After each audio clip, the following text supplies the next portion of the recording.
সালামু আলাইকুম, সবাই কেমন আছেন? এইটা হচ্ছে আমার একটা লায়ন লব। আমি জানি আপনারা খরগোশের ভিডিও খুব পছন্দ করেন, খরগোশের ভিডিও সবসময় আপনারা আমার কাছে চান। তো আমার এই র্যাবিটটা আমি অনেক ছোট থাকতে এনেছিলাম, এখন মাশাআল্লাহ বড় হয়ে গেছে, এখনো প্রেগনেন্ট আছে। তো যার কারণে আমি অত প্রেশার দিব না ওকে। তো অলেন লব আর লায়ন লব দেখতে একই, কিন্তু লায়ন লবের গায়ে একটু লোম হয়। দেখেন মাশাআল্লাহ, ক্যামেরাটা একটু সামনে নিয়ে আসুন। মাশাআল্লাহ মাশাআল্লাহ,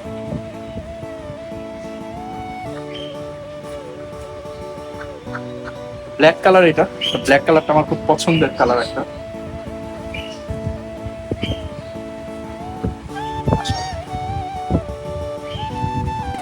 তো এইটাকে আমি একটা হল্যান্ড লবের সাথে পেয়ার দিয়েছি। আমার একটা অরেঞ্জ কালার হল্যান্ড লব আছে মেল, যেটা হয়তো আপনারা ভিডিওতে এর আগে দেখেছেন। ওটার সাথে পেয়ার দিয়েছি। তো এটা কি প্রেগনেন্ট আছে মনে হয়? না, এটা প্রেগনেন্ট আছে।